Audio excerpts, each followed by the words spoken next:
I used to think a demand to get out during Thanksgiving dinner was just impulsive anger. But when his mother called me a failure between bites of stuffing, I saw the truth. Ethan did not defend me. He gave me an ultimatum to stop arguing or leave. I did not scream. I simply nodded. Sometimes the most brutal revenge is accepting their words as absolute truth and forcing them to live with the empty chair. My name is Autumn Salas, and exactly 42 minutes into Thanksgiving dinner, Lorraine Caldwell looked me dead in the eye and called me a failure wrapped in delusion. It was not a scream. It was not a drunken outburst that one could dismiss the next morning with an awkward apology and a bottle of Advil. It was spoken with the terrifying, sterile calm of a judge reading a death sentence. The sentence hung in the air above the roasted turkey and the crystal wine glasses, sucking the oxygen right out of the room. I remember the sound that followed immediately after. It was the sharp, singular clink of a silver fork hitting a porcelain plate. Someone had dropped it. I think it was Sophia, Ethan's sister-in-law. But I could not take my eyes off Lorraine to check. The silence that descended on that dining room in Briar Glen was absolute.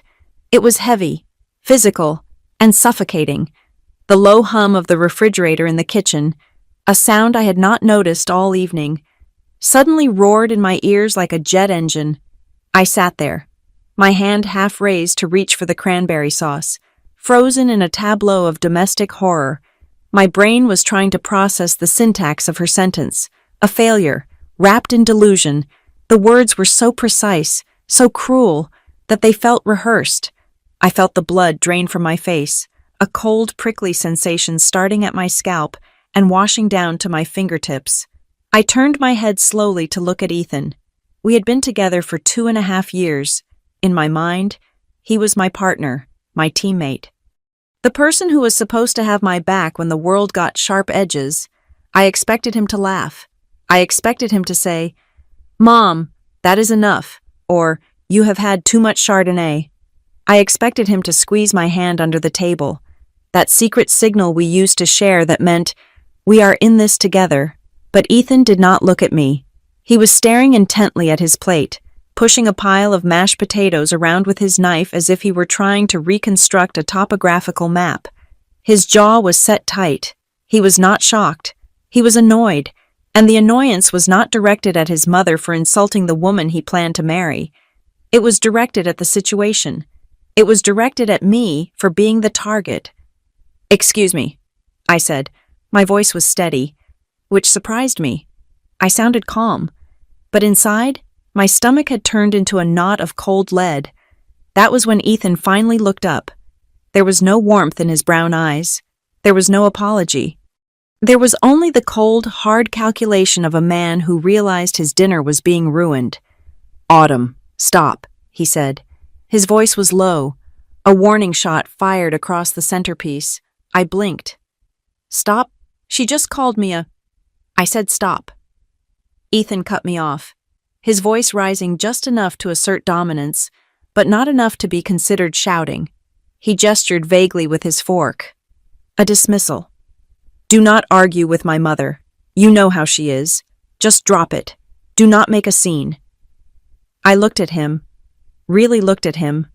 For the first time in 2 years, I saw the fear in his eyes, not fear of losing me, but fear of displeasing her. I saw the weakness masked as pragmatism. And then, he delivered the sentence that shattered whatever illusion of love I had left. "Don't argue with my mother," Ethan said, enunciating every word. "Or you get out." The room seemed to tilt on its axis.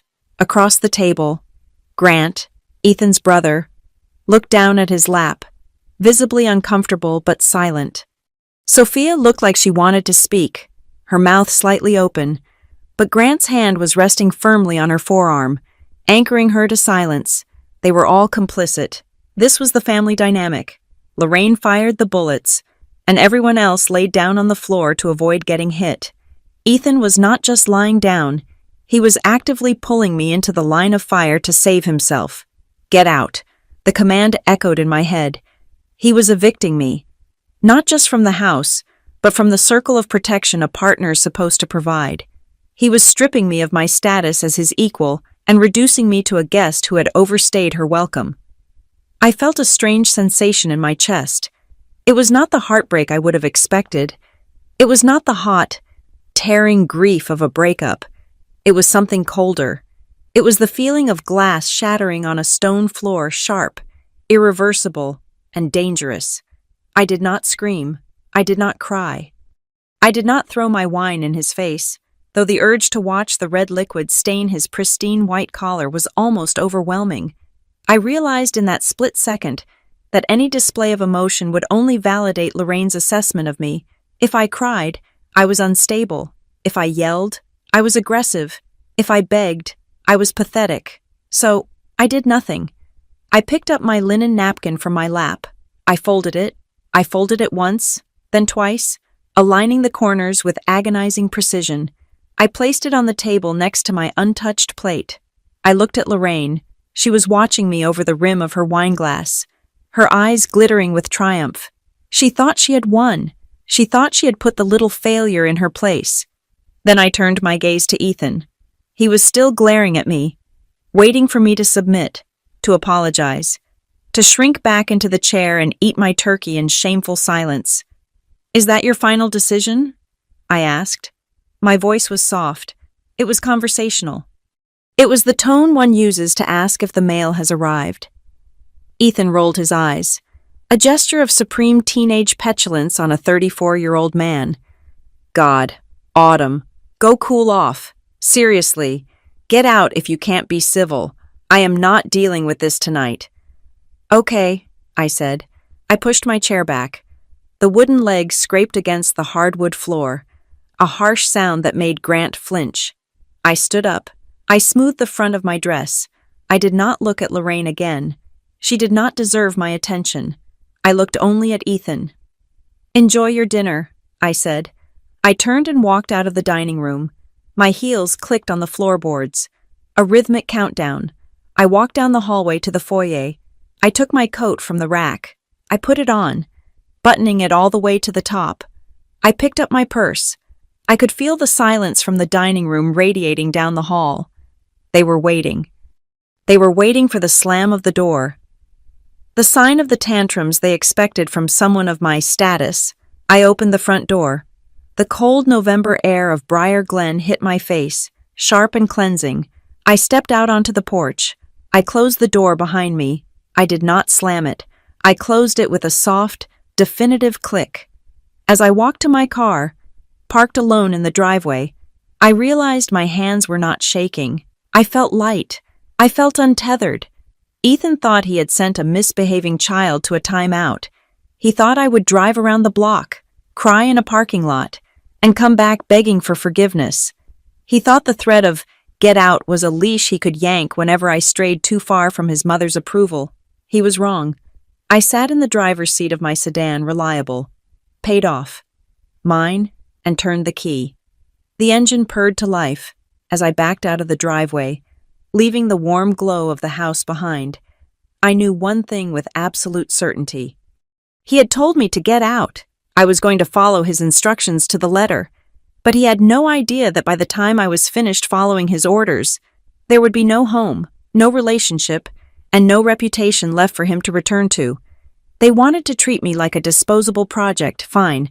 I would show them exactly what happens when you demolish the wrong structural wall. The collapse had started the moment I closed that door, and none of them even knew they were already standing in the rubble. The drive from Briar Glen back to my apartment in Lake Arbor takes exactly 45 minutes on a clear night. The highway was empty, just a long stretch of asphalt illuminated by the rhythmic passing of streetlights. It gave me time to think, not with the panic of a woman dumped, but with the cold calculation of an auditor reviewing a fraudulent ledger. Lorraine had called me a failure. She had looked at my life and decided it was wanting. But as the miles ticked by, I mentally pulled up my own file, the real dossier of Autumn Solace, to review the facts. I am 34 years old. I am a Latina woman who has never asked a single person for a handout since the day I turned 18. I live in Lake Arbor, Colorado, a city that demands a certain level of grit just to keep up with the cost of living. I do not just keep up, I thrive. My title is Strategic Operations Manager at Cinderline Systems.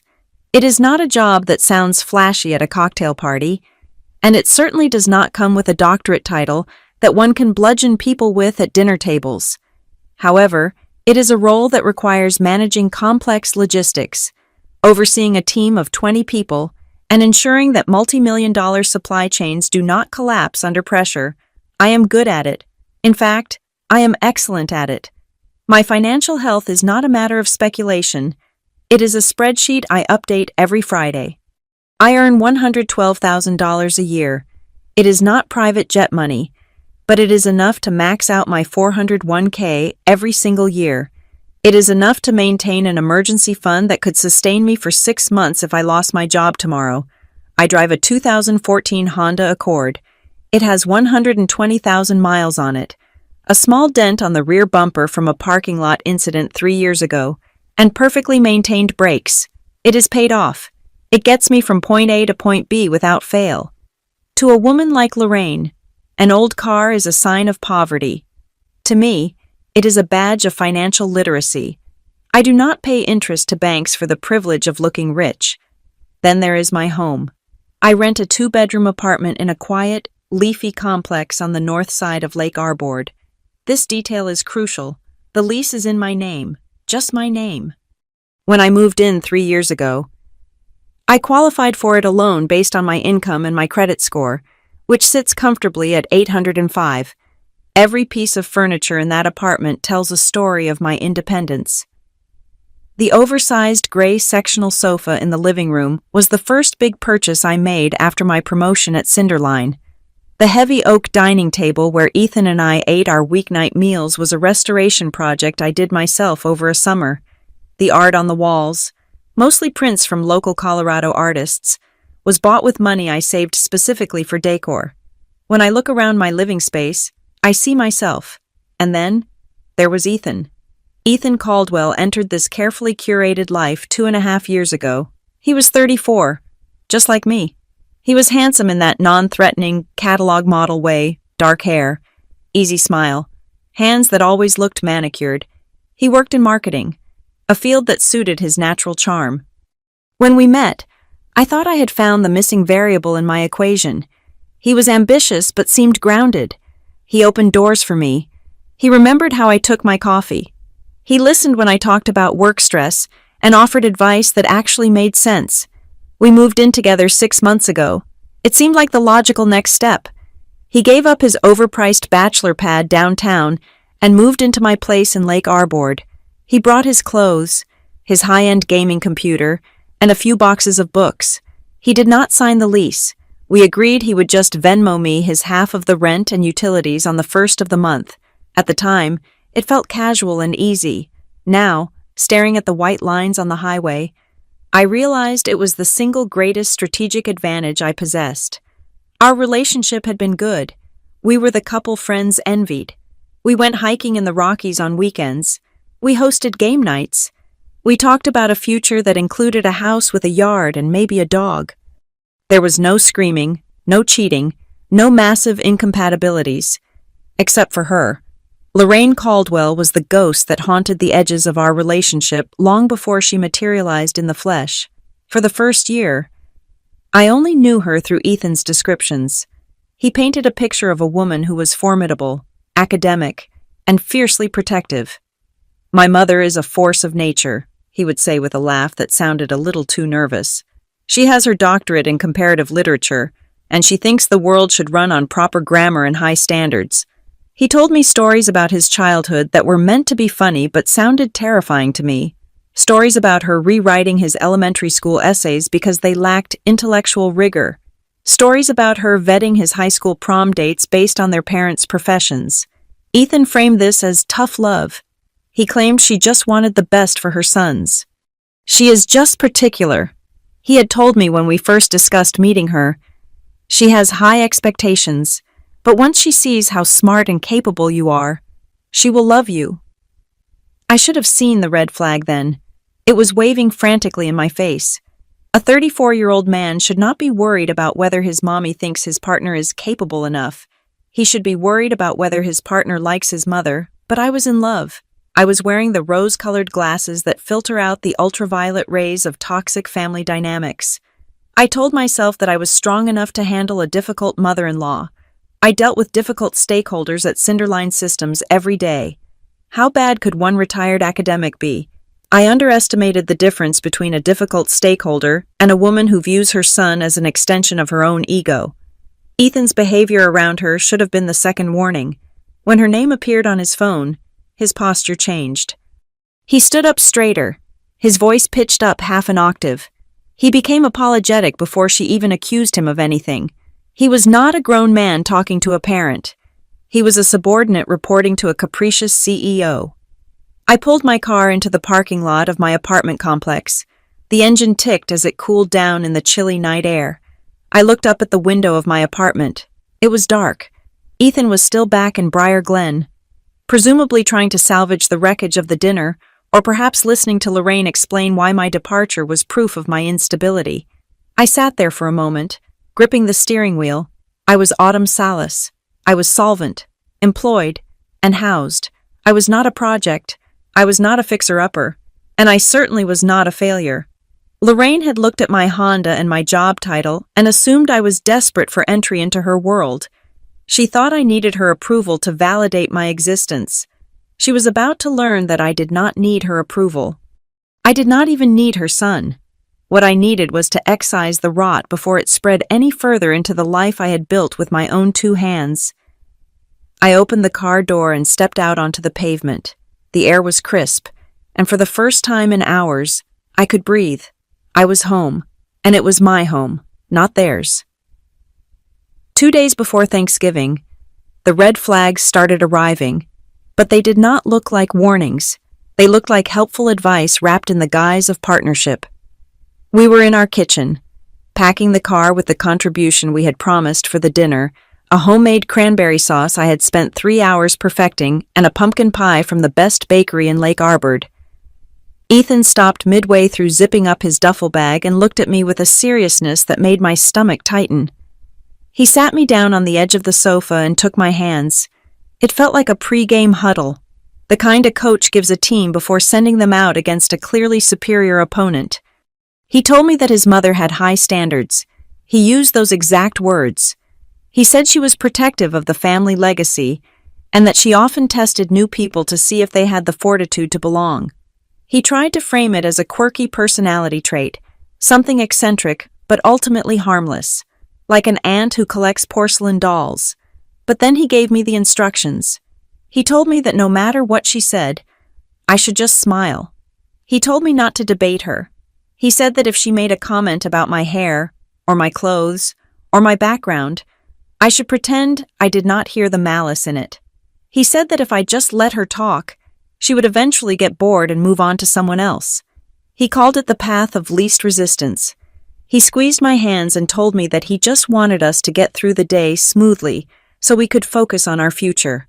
I nodded at the time, but deep down, a cold realization was taking root. I was looking at a 34-year-old man, a successful marketing professional, who had developed a complex, premeditated survival strategy to deal with his own mother. He was not talking about respectful deference to an elder. He was talking about conflict avoidance tactics one might use when dealing with a volatile hostage taker. It was not normal. I handled difficult negotiations for a living at Cinderline Systems. When a supplier tries to bully us on pricing, we do not smile and hope they get bored. We draw boundaries. Ethan had no boundaries. He had only evasive maneuvers. The dinner was being held at the home of Ethan's older brother, Grant, and his wife, Sophia. They lived in Briar Glen, a suburb about 20 minutes away from my apartment. Briar Glen is the kind of place where the homeowners association sends you a fine if your grass is half an inch too tall. It is beautiful, manicured, and completely sterile. As we drove through the winding streets lined with identical colonial-style houses, I felt a strange sense of foreboding. It wasn't the imposter syndrome Lorraine clearly hoped I would feel. It was the sensation of walking into a trap that everyone else already knew was set. I had prepared for this meeting with military precision. I knew that in families like Ethan's, showing up empty-handed was a capital offense, I had purchased a bottle of limited edition Cabernet Sauvignon that cost $85. I had also brought a hostess gift for Sophia, a set of hand-woven linen napkins from a boutique downtown. I had dressed in a navy midi dress that was conservative but tailored, paired with sensible heels. I had rehearsed answers to potential questions about my career, my family, and my 5-year plan. I approached this dinner the same way I approached a quarterly review with the board of directors. I believed that competence and politeness were a shield that could deflect any criticism. I told myself that a single dinner could not destroy a relationship that had survived 2.5 years of real life. A wedding was on the horizon, implicitly, if not officially, and I refused to let one difficult woman derail that trajectory. But as we pulled into Grant's driveway, seeing the other luxury SUVs parked in a neat row, my anxiety shifted. I realized I was not afraid of Lorraine disliking me. People dislike me sometimes. That is life. I was afraid of how Ethan would react when she inevitably started her testing. I looked at him as he turned off the engine. He took a deep breath, checked his reflection in the rearview mirror, and fixed his hair. It was a nervous tic. He was steeling himself. He was putting on his armor, and in that moment, I realized his armor did not have room for me. He was preparing to survive the night, not to present us as a united front. We walked up the path to the front door, his hand resting lightly on the small of my back. It should have felt supportive, but instead, it felt like he was steering me into the arena. When Sophia opened the door, her smile was tight. She hugged Ethan, and then she hugged me. But her eyes darted over my shoulder to the driveway, as if checking to see if Lorraine had arrived yet. Sophia was a small, nervous woman who seemed to vibrate with anxiety. Grant appeared behind her, holding a Scotch glass, looking already exhausted despite it being only 4 in the afternoon. The house was immaculate. It smelled of sage and roasting meat. It looked like a page out of a catalog, but the tension in the air was thick enough to choke on. Grant took our coats and made a joke about the traffic that fell flat. Sophia thanked me for the wine and the napkins with a relief that seemed disproportionate to the gift. It was as if my bringing a gift proved I was safe for the moment. We moved into the living room, and for the first hour, things were manageable. We talked about the weather. We talked about Grant's job in finance. We avoided any topic that had sharp edges, but every time a car drove past the house, all 3 of them, Ethan, Grant, and Sophia, flinched slightly. They were terrified. They were grown adults with mortgages and careers, yet they were terrified of their mother's arrival. I sat there, sipping my sparkling water, and felt a profound sense of isolation. I was an observer in a play where everyone else knew the lines and I had not been given a script. I watched Ethan laugh too hard at Grant's mediocre jokes. I watched him constantly check his watch. I watched him shrink. That was the moment the thought first crossed my mind. It was a fleeting, traitorous thought that I pushed away almost immediately, but it was there. I wondered what I would do if this went wrong, truly wrong. Not just awkward dinner wrong, but catastrophic failure wrong. I had never needed a backup plan with Ethan before. We were solid. We were a team. But looking at him now, seeing the sweat bead on his upper lip as the clock ticked closer to his mother's arrival, I mentally calculated the balance in my emergency savings account. I reminded myself where I had put the copy of my apartment lease. I reassured myself that the car in the driveway was mine. The keys were in my purse, and I could leave whenever I wanted. It was the first time I had ever consciously acknowledged that I might need an escape route from the man I loved. I told myself I was being paranoid. I told myself I was just reacting to the ambient anxiety in the room. I did not know then that this was not paranoia. It was intuition. My subconscious was already packing my bags, even while I sat there smiling and complimenting Sophia on her centerpieces. I was preparing for a war I did not start, armed with nothing but my dignity and the secret knowledge that unlike everyone else in that room, I was not afraid to walk away. The atmosphere in Grant and Sophia's living room shifted the second the doorbell rang. It was 5 o'clock on the dot. Until that moment, the air had been filled with the low murmur of polite conversation and the scent of sage butter. But the chime of the door acted like a starter pistol. Grant straightened his spine so abruptly I heard a vertebrae pop. Sophia smoothed the front of her dress with a frantic, repetitive motion, as if she were trying to wipe away an invisible stain. Ethan, standing next to me, stopped breathing for a full second. When the door opened, Lorraine Caldwell did not step inside so much as she permitted the house to encompass her. She was smaller than I expected, but she carried herself with the density of a neutron star, pulling all the gravity in the room toward her. She was wearing a charcoal wool coat that looked soft enough to melt in your hands, tailored so precisely it could have been painted onto her frame. Her hair was a steel gray bob, cut at a sharp angle that framed a face which had clearly been maintained with expensive creams and perhaps a very subtle surgeon's touch. She did not look like a grandmother or a matriarch. She looked like a board member arriving to liquidate a failing subsidiary.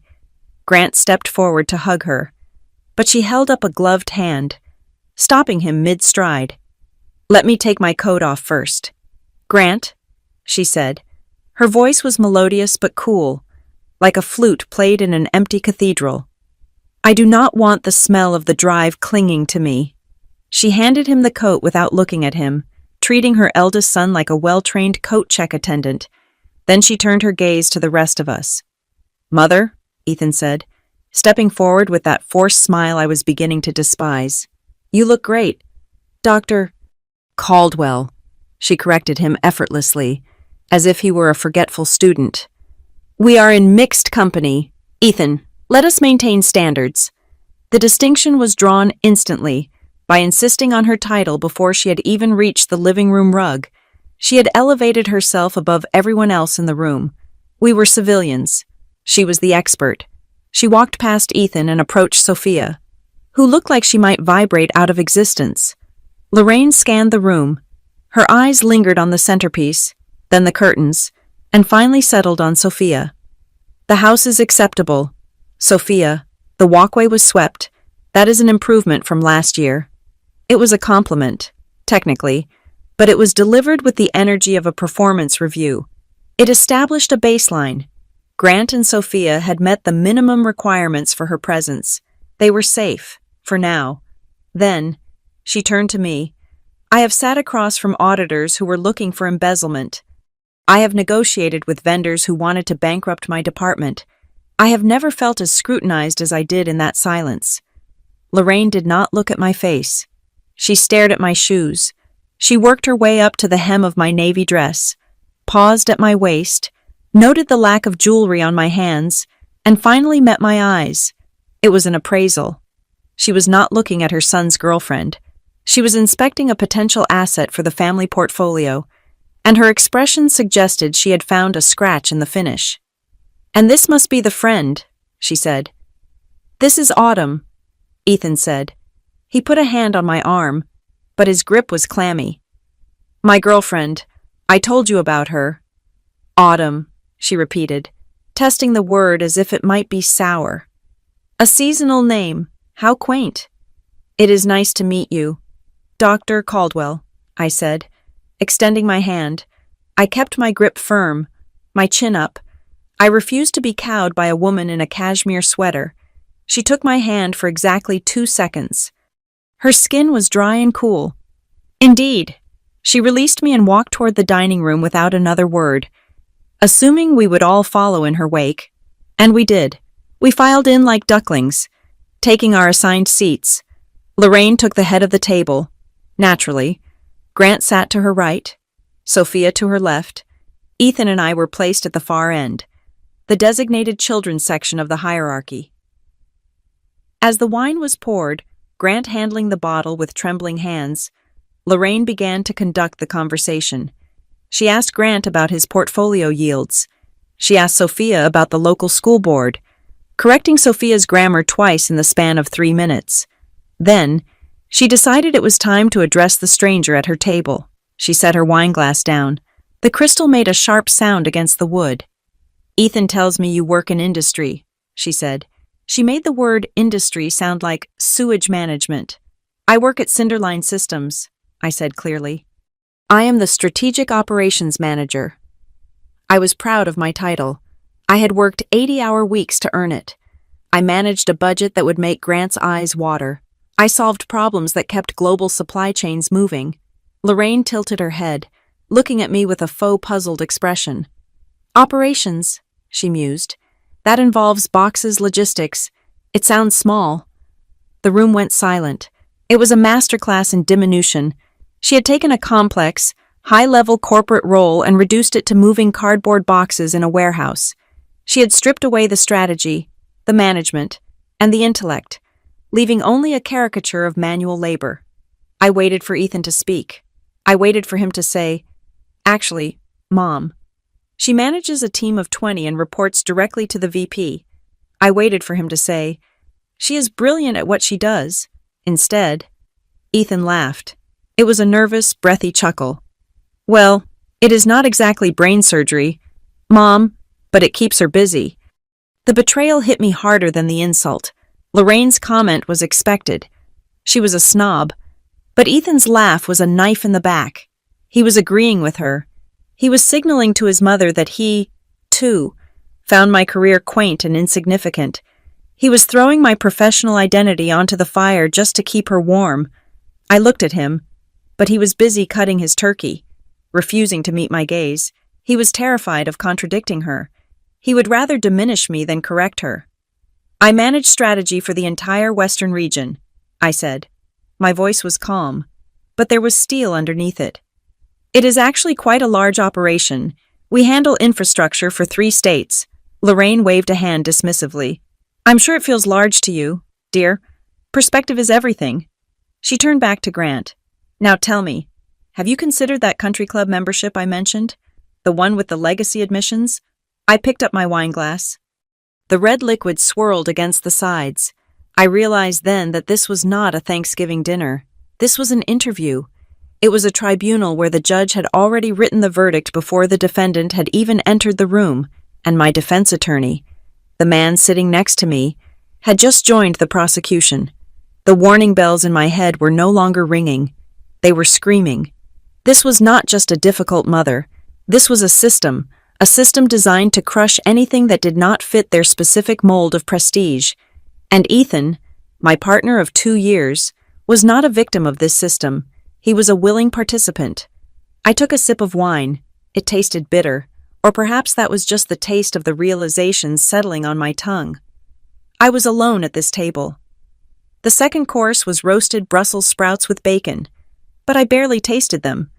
The interrogation had shifted gears from dismissive commentary to a forensic audit. Lorraine had decided that vague insults were insufficient. She needed hard data to prove my inadequacy.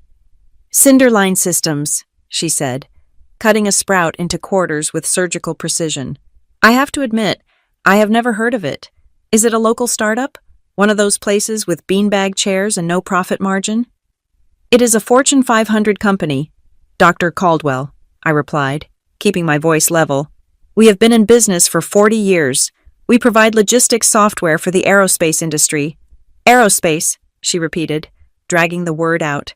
"It sounds very support staff. You are in the back office. I assume I am in strategy." I corrected her again. "I manage the operational budget for the Western Division." "And what does that pay these days?" The question landed on the table with a thud. Etiquette dictates that one does not ask about salary, certainly not over a holiday meal, and absolutely not within the first hour of meeting someone. But Lorraine did not care about etiquette. She cared about dominance. I felt Ethan stiffen beside me. This was his cue. This was the moment he should have said, "Mom, that is private," or, "We are not discussing finances tonight." Instead, he took a long sip of his wine. "I am comfortable," I said, aiming for a polite deflection. "Comfortable is a relative term," Lorraine countered instantly. She set her fork down and clasped her hands. "Comfortable for a college student is ramen noodles. Comfortable for a Caldwell is different. What is the number? Dear Ethan tells me you are helping him save. I need to know if you are pulling your weight." The implication was clear. I was a leech. I was the financial deadweight dragging her golden boy down. "I make $112,000 a year," I said. I did not want to say it. It felt crass, but her gaze was a physical weight, pressing the answer out of me. plus an annual bonus structure of 15%. Lorraine raised an eyebrow. It was not a look of being impressed. It was a look of pity. 112, she murmured. That is nice, for a single woman starting out. But in this economy, with inflation at 3.2%, can you even afford a mortgage in a decent school district with that? I am not looking for a house right now, I said. I have a lease on a 2-bedroom apartment that suits me perfectly. A lease, she said, the word dripping with disdain. So you are throwing equity away. You are paying someone else's mortgage. She turned to Ethan. You remember Vanessa? The architect? She bought her first property at 28, a brownstone in Denver. Beautiful girl. Came from a good family. She understood the value of assets.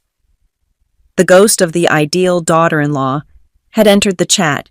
Vanessa, the architect, the homeowner, the woman I was failing to be. Mom, Vanessa moved to Chicago, Ethan mumbled, staring at his plate. But she had ambition. Ethan, Lorraine snapped. She had a 5-year plan that didn't involve renting an apartment in Lake Arbor until she was 40. She drove a Lexus, not a what is it you drive. Autumn, a Honda. It is a reliable car, I said, my cheeks heating up despite my best efforts. It is paid off. It is utilitarian, Lorraine corrected. It says, I am content with getting by. It does not say, I am going places. Sophia, who had been pushing her food around her plate in silence, suddenly looked up. I think it is smart to avoid car payments, she ventured timidly. We are still paying off the SUV, and the interest is… Grant, Lorraine said sharply, not even looking at Sophia. Your wife is speaking about finances again. I thought we discussed this. Grant's hand shot out and clamped onto Sophia's wrist. It wasn't violent, but it was firm, a restraint. Not now. Sophie, he muttered. Sophia closed her mouth. She shrank back into her chair, her eyes glossy. I looked at Grant, seeing the resignation on his face. He was not protecting his wife. He was managing her to appease his mother. He was part of the machinery. I looked at Ethan. He was my last line of defense. He knew how hard I worked. He knew I maxed out my retirement accounts. He knew I had 0 consumer debt. He knew I was proud of my life. Ethan, I said softly. He looked at me, and for a second, I saw the conflict. He knew this was wrong. He knew she was dissecting me for sport, but then he looked at his mother at the steely set of her jaw. The expectancy in her eyes, and the fear won out. He looked away. He picked up his wineglass again. He chose the path of least resistance. He chose to let the storm batter me so he could stay dry. Lorraine saw the exchange. She saw his weakness and my isolation, and she moved in for the kill. She picked up her wineglass, swirled it, and looked me dead in the eye. You see, Autumn, she said, her voice dropping to a conspiratorial whisper that everyone at the table could hear. We all want to believe we are doing well, but there is a difference between survival and success. You seem like a nice girl, hardworking, but let us be honest, a leased apartment, a 10-year-old car, a job in logistics, it is stable, it is safe. She took a sip, letting the silence stretch until it was thin enough to snap. But stability is just a pretty word people use to describe mediocrity so they can sleep at night, and my son was not raised to settle for mediocrity. The insult landed in the center of my chest. It was not just a critique of my finances, it was a negation of my entire existence. She was telling me that everything I had built, my independence, my career, my home, was trash. And she was telling me that in her eyes, I would never be anything more than an anchor dragging her son to the bottom. The room was silent. The only sound was the clinking of Lorraine's fork as she calmly returned to her Brussels sprouts, satisfied that she had successfully diagnosed the disease. I sat there, frozen, waiting for Ethan to say something, anything, but the silence from the chair next to me was the loudest thing in the room. The word hung in the air, heavier than the chandelier above our heads. Mediocrity. That was where she had started. But Lorraine Caldwell was not a woman who stopped at half measures. She saw that I was still sitting upright, that I had not yet crumbled into a heap of tears, and she decided to escalate from an insult to a verdict. "Let us be precise," she said, wiping the corner of her mouth with her linen napkin. "It is not just about money. Autumn, it is about trajectory. Ethan is destined for the C-suite. He needs a partner who understands that world. Someone who can host galas, not someone who worries about operation logistics. By clinging to this small life, you are not just holding yourself back, you are dragging him down. You are a failure of potential." There it was, failure. She said it casually, as if she were commenting on the dryness of the turkey. She called me a failure in front of her son, her other son, and her daughter-in-law. She defined my entire 34 years of struggle and survival as a net negative. Something inside me snapped. It was not a loud snap. It was the quiet, metallic click of a lock disengaging. I looked at Ethan. He was staring at the tablecloth, his face a mask of conflict avoidance. He was letting her say this. He was letting her rewrite my identity because he was too afraid to tell her to shut up. I placed my hands flat on the table. "I am not a failure," I said. My voice was low, steady, and terrifyingly calm. "I have zero debt. I have a 6-figure career that I built from nothing. I pay my own bills. I do not ask anyone for permission to exist. I am proud of the life I have built." Lorraine laughed. It was a dry, brittle sound. "Pride in survival is for people who have no ambition for anything else." "I am not surviving," I countered, looking her dead in the eye. "I am living, and I am doing it with dignity, which is more than I can say for this conversation." I took a breath, letting the anger fuel my spine. "This is a Thanksgiving dinner. Lorraine, it is not a courtroom, and you are not the judge of my value." The silence that followed was absolute. Grant stopped chewing. Sophia looked like she wanted to slide under the table. I had done the unthinkable. I had spoken back. I had drawn a boundary. Lorraine's eyes widened, not in hurt, but in theatrical shock. She turned her head slowly toward Ethan, like a turret gun swiveling to its next target. "Ethan," she said, her voice dropping to a dangerous whisper, "are you going to allow this? Are you going to sit there and let this woman disrespect your mother in your brother's home?" This was the test. This was the moment. I looked at him. I needed him to say one thing. I needed him to say, "She is right. Mom, stop." Ethan looked up. His face was red. His eyes panicked.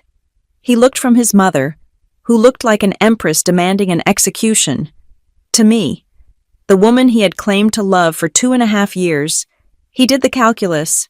He weighed the discomfort of fighting his mother against the ease of sacrificing me. He chose ease. "Autumn, stop," he snapped. "I will not stop," I said, my voice rising just a fraction. "She just called me a failure." I said stop. Ethan slammed his hand on the table. The silverware jumped. "God, why do you have to be so difficult? Just apologize to her." "Apologize," I whispered. "For what?" "For starting a fight," he yelled. "Do not argue with my mother. Autumn, I told you, do not argue with her." He took a jagged breath, and then he delivered the 6 words that ended us. "Don't argue with her, or get out." The sentence hung there, vibrating in the silence. Get out. He had not just failed to defend me. He had evicted me. He had looked at the woman attacking me and handed her a weapon. I looked at him one last time. I wanted to memorize his face, the weakness, the sweat on his brow, the pathetic attempt to look authoritative while cowering before his mommy.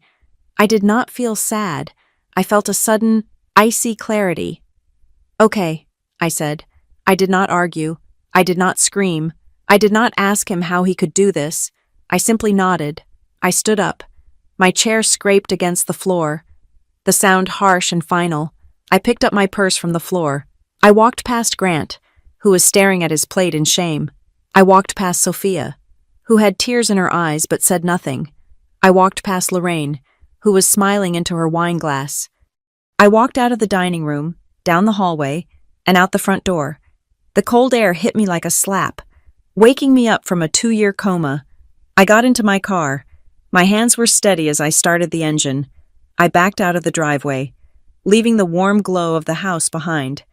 I was halfway down the block when my phone, which was connected to the car's Bluetooth, started to ring. It was Ethan. I let it ring. Then, a notification popped up on the dashboard screen. It wasn't a text to me. It was a notification from an iPad, Ethan's iPad, which he had left in my back seat earlier that week when he borrowed my car to move some boxes. It was synced to his iMessage account. The message was from a group chat named Caldwell Core. The sender was Lorraine. The timestamp was 2 hours ago, before we had even arrived. Phase 1 starts at appetizers. I will hit her on the career. Ethan, you stay quiet until I give the signal. If she cracks, we know she is not resilient enough for the family. Do not disappoint me. I stared at the glowing screen. It wasn't just a bad dinner. It wasn't just a difficult mother. It was a script. They had rehearsed my humiliation. Ethan hadn't just failed to defend me. He had been following stage directions. I drove toward the highway, the red taillights of the cars ahead of me blurring into streaks. They wanted to test my resilience. They wanted to see if I was strong enough. I reached over and turned off the notification. They had their answer. I was not just strong enough to leave. I was smart enough to make sure that when I struck back, I wouldn't need a script. I unlocked the door to my apartment and stepped into the darkness. The silence that greeted me was usually a comfort, a soft landing after a long day at Cinderline Systems. Tonight, it felt different. It felt temporary. I did not throw my keys. I did not collapse onto the floor in a puddle of tears. I walked straight to the kitchen island, opened my laptop, and logged into my bank account. Ethan had told me to get out. He had issued a command, in his mind. That meant I would leave his brother's house, go home, and wait for him to return so he could gaslight me into an apology. He thought, get out was a pause button. I interpreted it as an eviction notice for our entire life together. But before I executed the exit strategy, I needed to understand the enemy. My mind kept replaying the notification on the dashboard. Phase 1 starts at appetizers. It implied a Phase 2, a plan, a strategy. I walked over to the vintage oak desk in the corner of the living room. It was my desk, bought with my bonus 2 years ago. But Ethan had slowly colonized it with his gaming peripherals and stacks of paper. I opened the bottom drawer. I knew he was messy. I knew he never filed anything. I began to sift through the chaos of receipts and mail. It took me less than 5 minutes to find it. It was a thick envelope, unsealed, with the logo of a private lending firm on the front. I pulled out the document. It was a draft for a secured investment loan. The amount was $350,000. The purpose was listed as capital investment for residential property acquisition. I scanned the names. Primary borrower, Ethan Caldwell. Co-borrower, Autumn Salas. Guarantor, Lorraine Caldwell. My breath hitched. I flipped to the terms. The loan was structured to purchase a rundown property in Briar Glen, likely a fixer-upper project for Ethan to play real estate mogul with. But the kicker was in the fine print on page 12. The deed to the property would be held in a trust managed by the guarantor, Lorraine. The picture snapped into sharp, terrifying focus. The dinner, the insults, the attack on my career. It was not just cruelty, it was a demolition job. They needed to break my confidence. They needed me to feel like a failure, like I was lucky that a Caldwell would even look at me, if I felt small enough, if I felt like I needed to prove my worth to the family. I would sign this. I would leverage my 805 credit score and my steady income to secure a loan for a house I would pay for but never legally own. Phase 1 was humiliation. Phase 2 was financial extraction. I placed the document on the desk and took a photo of it with my phone. Then I uploaded the photo to a secure cloud drive. I was done feeling hurt. I was now operating in damage control mode. I sat down at the kitchen island and opened a new browser window. It was 8:30 at night on Thanksgiving. Most businesses were closed, but money does not sleep, and neither does the gig economy. First, I emailed my landlord. My lease had a 60-day termination clause. But it also had a break lease option if I paid a penalty equal to 2 months of rent.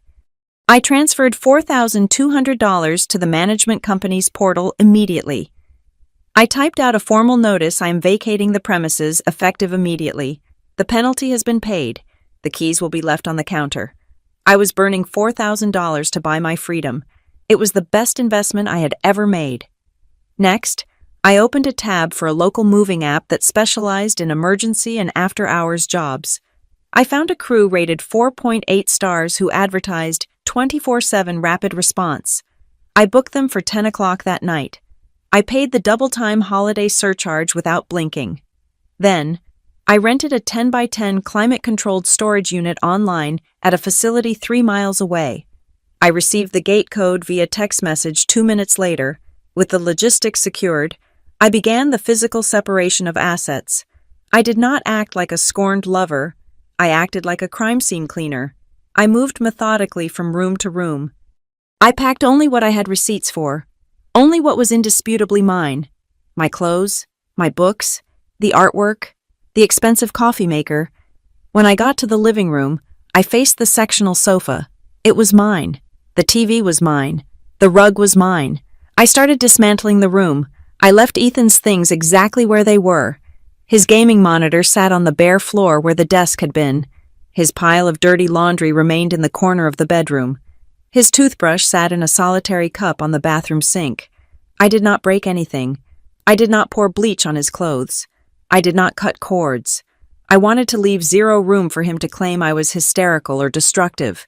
I was simply removing my property from a location where it was no longer welcome. At 10:15, the movers arrived. They were 2 large, silent men who did not ask why a woman was moving out of her apartment on Thanksgiving night. They simply lifted the furniture and marched it down to the truck. For 2 hours, the apartment underwent a reverse metamorphosis. It went from a warm, lived-in home to a cold, echoing box. The sound of packing tape ripping off the roll was the only noise in the space. By midnight, the apartment was a skeleton. I stood in the center of the living room. All that remained were Ethan's possessions, looking pathetic and small without the context of my life surrounding them. His gaming chair sat in the middle of the empty carpet. His boxes of books were stacked against a wall that was now bare of my photos. I took out my phone and recorded a slow, panning video of the entire apartment. I zoomed in on his intact computer, his untouched clothes, his undamaged collectibles. I narrated the date and time in a calm voice. November 28th, 12:05 a.m. All items belonging to Autumn Solace have been removed. All items belonging to Ethan Caldwell remain in their original condition. I ended the recording and uploaded it to the cloud. I walked to the kitchen counter and placed my set of keys next to the lease termination confirmation I had printed out. I took one last look around. It did not look like a tragedy. It looked like a stage after the play has been canceled and the set has been struck. Ethan had told me to get out. He wanted me to leave the room. Instead, I had removed the entire world he was standing on. I turned off the lights, plunging his abandoned possessions into darkness, and walked out the door for the final time. I checked into a generic chain hotel on the outskirts of Lake Arbor at 1 in the morning. I did not go to a friend's house. I did not go to my parents' place 3 hours away. I knew that if I went anywhere familiar, Ethan would find me. I needed to be a ghost. I placed my phone on the cheap laminate nightstand, plugged it in, and watched the screen light up. It was not a communication device anymore. It was a bomb that refused to stop detonating. Ethan realized I was gone at 12:45 in the morning. That was when the first call came in. By 3 in the morning, I had 42 missed calls and 63 text messages. The progression of his messages was a fascinating case study in the psychology of a narcissist losing control. The first dozen were confusion. "Babe, where are you? The apartment looks weird. Did you take the rug?" Then came the anger. "Pick up the phone. This is childish. You can't just strip the apartment and disappear because you got your feelings hurt. Pick up." By 2 in the morning, when the reality set in that I was not coming back to apologize, the tone shifted to panic. "Please, Autumn, I am sorry about dinner. Mom is just stressed. We can fix this. I love you. Don't do this to us. And finally, when the sun began to bleed through the heavy blackout curtains of my hotel room, the threats arrived. You are ruining my life. You are humiliating me. If you do not answer me by noon, I am coming to your office. You are acting like a psycho. I did not sleep. I sat in the armchair by the window, drinking terrible hotel coffee, watching the notifications scroll by like a ticker tape of a stock market crash. I felt a strange sense of detachment. It was the same feeling I got when a supply chain collapsed at work. I did not panic. I organized. I opened my laptop and created a new folder titled Harassment Documentation. I took screenshots of every text. I transcribed the voicemails. I logged the timestamps. I was not building a scrapbook. I was building a restraining order if it came to that. At 8 in the morning on Black Friday, the matriarch entered the chat. An email landed in my inbox from lcaldwell@academicmail.net. The subject line was simply, "A path forward." I opened it.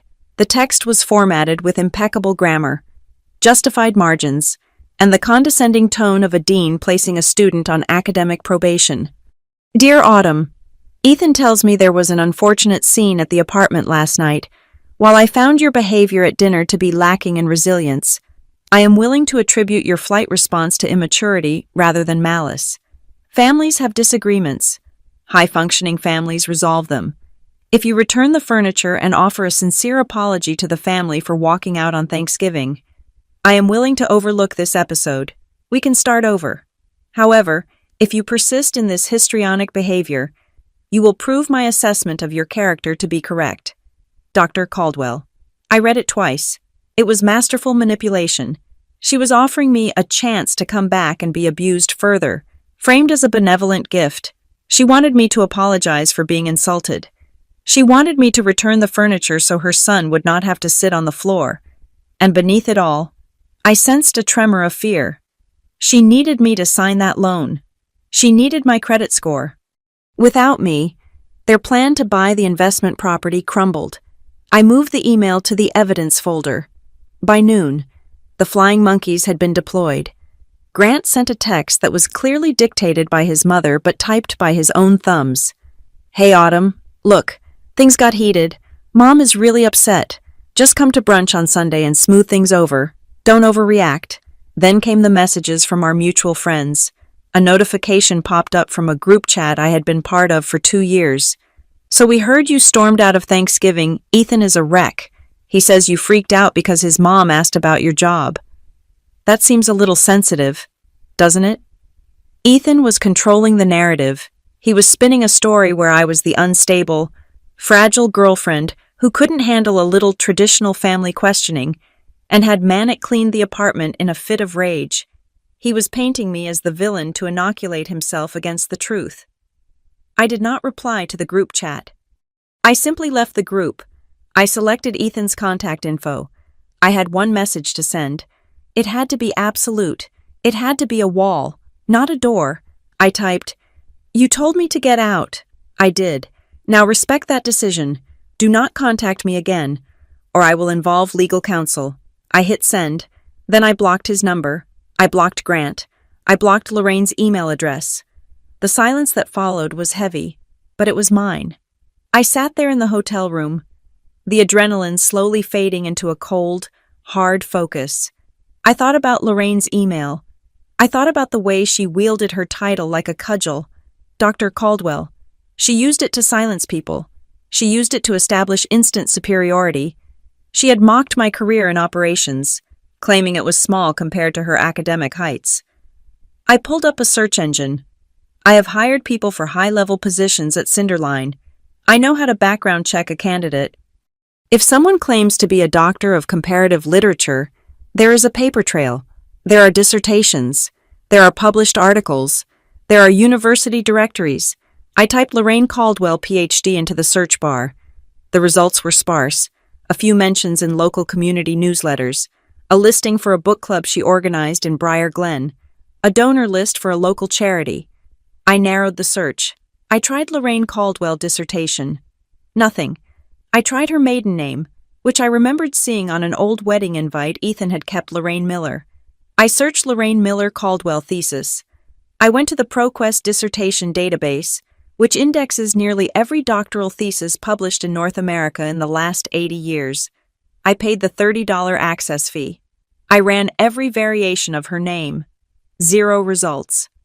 I sat back in my chair, my heart hammering against my ribs. A woman who corrects people's grammar at dinner, who demands to be addressed as doctor before she even takes off her coat, who bases her entire personality on intellectual superiority, does not just forget to have her dissertation indexed. I dug deeper. I found her LinkedIn profile. It listed PhD, comparative literature, but did not list the university. It just said, private university. That was a massive red flag. Academics love to list their alma mater. It is their currency. I found a bio for her on the website of a local nonprofit board she sat on. It said, Dr. Caldwell holds a doctorate in humanities and has consulted for various educational bodies. Doctorate in humanities is vague. It is the kind of thing you buy from a diploma mill online for $299. I laughed. It was a short, sharp sound in the empty hotel room. Lorraine Caldwell was a fraud. She was not a scholar. She was an insecure woman wrapping herself in a stolen title to intimidate people she felt threatened by. She had called me a failure. She had called me mediocre. All while she was parading around a fake degree to prop up her fragile ego. The fear vanished. The feeling of being hunted evaporated. I was no longer the prey. I was the one holding the magnifying glass. They had tried to destroy my reputation with rumors and lies. I now held a truth that could dismantle their entire social standing in Briar Glen. I closed my laptop, stood up, and walked to the window. The sun was setting over Lake Arbord. I had a plan. I was going to rest.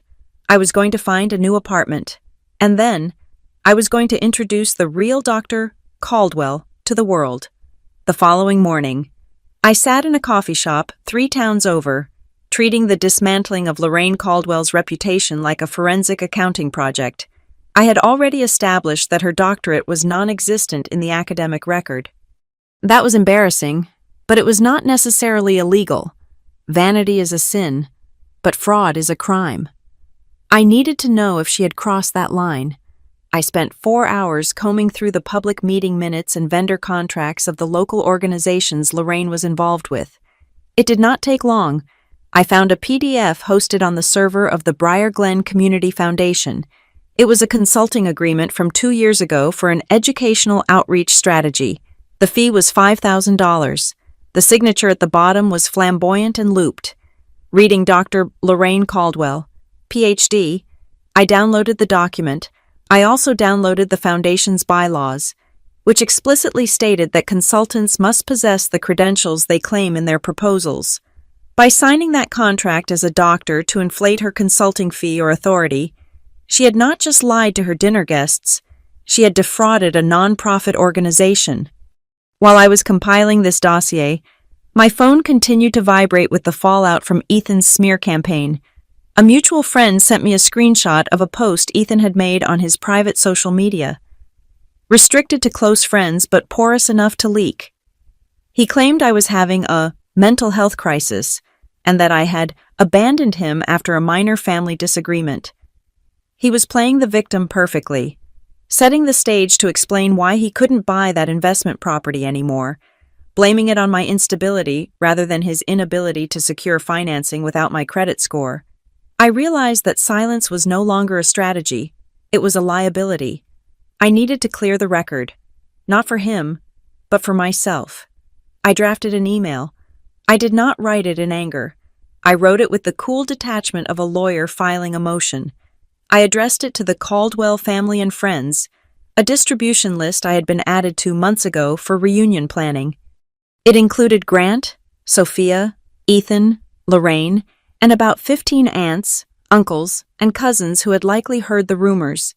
The subject line was simple, regarding Thanksgiving and my departure.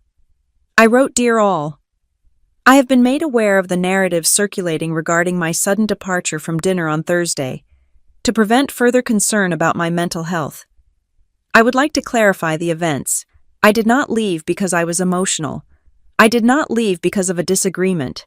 I left because Ethan explicitly told me, in front of the table, to get out, if I would not accept being called a failure by his mother. I respected his request and removed myself from his home and his life.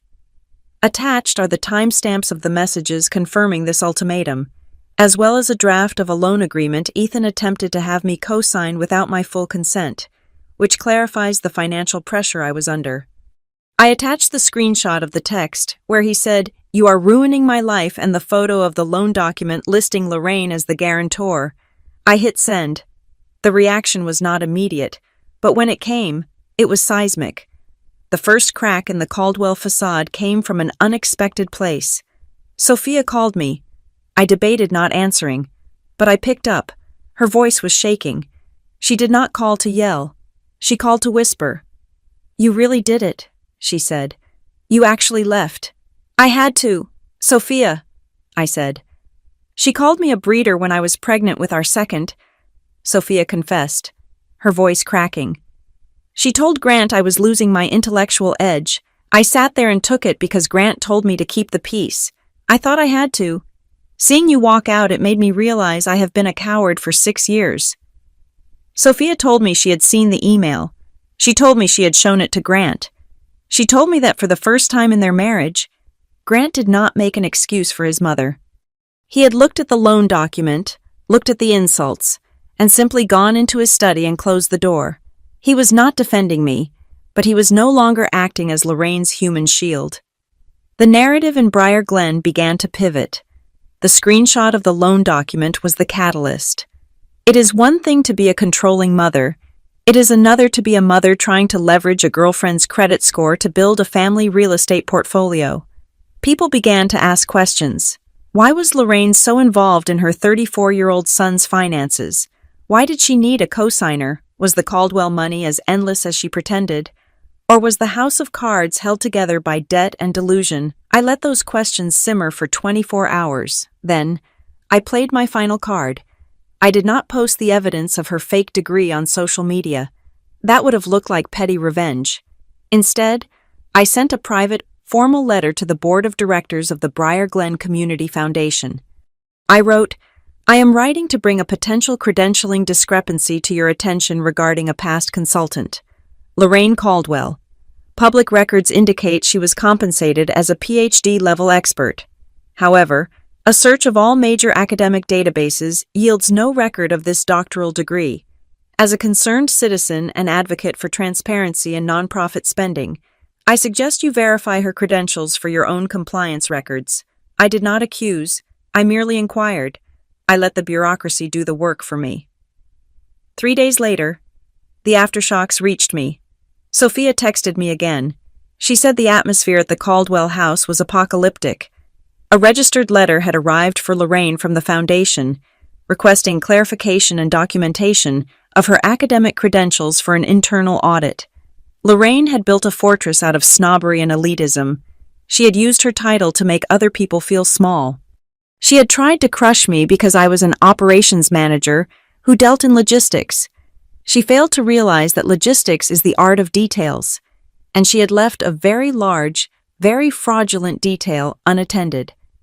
I sat in my new, temporary apartment, watching the sun go down. I had not screamed. I had not thrown a single plate. I had simply told the truth to the right people at the right time. And across town, the great Dr. Caldwell was learning that you cannot pay for a reputation with currency you counterfeited. The ground was shifting under her feet, and this time, there was no one left to catch her. The summons came 3 days after the letter from the foundation arrived at Lorraine's doorstep. It was an invitation from Grant, framed as a peace offering.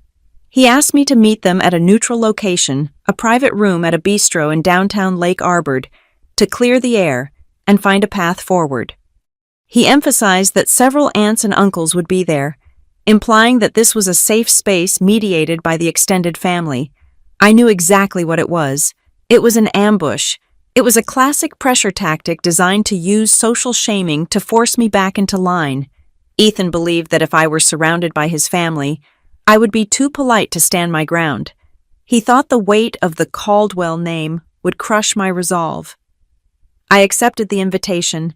I did not go to reconcile. I went to close the file. I walked into the private dining room at 7 o'clock. The atmosphere was stifling. Ethan was standing by the fireplace, looking mournful and rehearsed.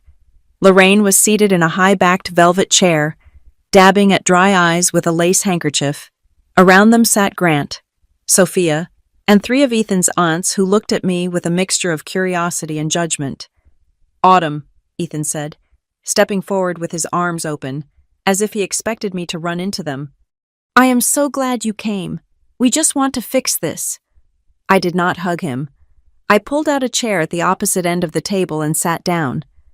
"Grant said you wanted to talk. I am listening." Lorraine sighed, a long, tragic sound that seemed to vibrate through the room. She lowered her handkerchief and looked at me with the eyes of a martyr. "We are just confused. Autumn," she said, her voice trembling with manufactured sorrow. "We welcomed you into our home. We treated you like family. And then, over one small comment about career ambition, you exploded. You abandoned Ethan. You tried to humiliate me with these administrative audits. You are destroying this family because you cannot handle constructive criticism." The aunts nodded in unison. The narrative had been set. I was the fragile, vindictive woman who had overreacted. I placed my hands on the table. I did not raise my voice. I spoke with the clarity of a judge delivering a verdict. "Let us be clear about three things," I said. "First, you did not offer constructive criticism. You called me a failure and a mediocre person in front of a dinner table of strangers. You attacked my livelihood to assert dominance." Lorraine opened her mouth to interrupt, but I held up a finger. "Second," I continued, turning my gaze to Ethan, "I did not abandon you. You gave me an ultimatum. You said, and I quote, 'Don't argue with her, or get out.' You drew a line in the sand. You chose her. I simply respected your choice and left the room." "It was the heat of the moment," Ethan protested, his face flushing. "I didn't mean it like that. You are twisting my words." "And third," I said, ignoring his outburst and reaching into my bag, "I did not leave because my feelings were hurt. I left because I realized I was being recruited for a financial transaction, not a marriage." I pulled out the file folder I had brought with me. I slid a copy of the loan draft across the polished mahogany table. It spun slowly and came to a stop in front of Grant. "Ethan," I said, my voice cutting through the room like a laser, "did you or did you not intend to ask me to co-sign a loan for $350,000 for a property that would be held in a trust managed by your mother?" The room went deadly silent. The aunts leaned in. Grant looked down at the paper, his face draining of color. "That was just a draft," Ethan stammered. He looked at his mother for help, but Lorraine was staring at me with pure venom. "We hadn't even discussed it yet. It was just an idea for our future." "It was dated 2 days before Thanksgiving," I said. "And here's the email thread between you and the broker." I slid a second sheet of paper across the table. "In this email, you state, and I quote, 'She will sign. She is eager to please my mother. We can get the rate locked by December 1st. I looked around the room. "Eager to please. That is what I was to you. A credit score wrapped in a girlfriend." Grant stood up. The chair legs screeched against the floor. He picked up the document and read the clause about the trust. He looked at the email. Then he looked at his mother. "You told me Ethan could afford the investment on his own," Grant said. His voice was quiet, but it carried a dangerous weight. "You told me you just needed his signature for the family trust. You didn't tell me you were leveraging Autumn's credit because the bank turned you down." "It is financial strategy." "Grant," Lorraine snapped, dropping the victim act instantly. Her voice became sharp and commanding. "We need to secure assets. If she marries into this family, her assets are our assets. That is how wealth is built. She should be honored to contribute to the legacy." "Honored?" Sophia spoke up. It was the first time I had heard her voice sound strong in 2 years. She was gripping the edge of the table, her knuckles white. "She should be honored to be used. Is that what you think of us? Assets to be managed?" "Be quiet, Sophia," Lorraine hissed. "This does not concern you. It concerns all of us. Sophia said, standing up to join her husband. You have bullied me for 6 years. You have criticized my parenting, my weight, and my intelligence, and now I see you trying to trap this woman into a debt she cannot control. I am done. Lorraine, I will not let my children grow up thinking this is what love looks like. Sit down. Lorraine slammed her hand on the table. I am Dr. Caldwell, and I will not be spoken to like this by, you are not a doctor, I said. The silence that followed was total. It was the silence of a vacuum where all the air had been sucked out. I checked the registries. Lorraine, I said softly. I checked the dissertations. There is no record. You have been using a title you did not earn to intimidate people who actually work for a living, and now the Foundation knows it too. Lorraine's face turned a color I had never seen on a human being, a mix of purple and gray. She looked at the ants. They were looking at her with horror. She looked at Ethan. He was staring at the table, defeated. She looked at Grant, and she saw a son who had finally seen the wizard behind the curtain. She opened her mouth to scream, to rage, to throw insults, but nothing came out. Her power had always come from the illusion of superiority. I had stripped it away, layer by layer, until there was nothing left but a sad, fraudulent woman in a velvet chair. I stood up. I smoothed the front of my coat. Ethan, I said. He looked up. His eyes were red. He looked like a child who had broken a toy he couldn't fix. I am sorry, he whispered. I can fix this. We can go to counseling. I will stand up to her. Just give me a chance. I looked at him, and I felt nothing. No anger, no sadness. Just the relief of a person who has walked away from a burning building before the roof collapsed. I did not leave because of a single insult, I said, delivering the words that would haunt him for the rest of his life. I left because the person I intended to marry chose to stand with the person insulting me. You made your choice at that dinner table. Now you have to live with it. I turned my back on them. I walked out of the private room, past the stunned hostess, and out into the cool night air. I did not block their numbers again. I didn't need to. They knew, and I knew, that Autumn Salas was gone. I walked to my car, got in, and drove away. I had a new apartment to furnish. I had a career to manage. I had a life that belonged entirely to me. And as I merged onto the highway, watching the city lights of Lake Arbor twinkle in the distance, I knew that the best revenge wasn't the exposure or the humiliation I had dealt them. The best revenge was the happiness I was about to find without them. Thank you so much for listening to my story. I would love to know where you are tuning in from. So please drop a comment below with your city or country, and let's share our thoughts on how to handle toxic in-laws. If you enjoyed seeing justice served, please subscribe to Zoe Revenge Stories, like this video, and hit that hype button to help this story reach more people who might need the courage to walk away.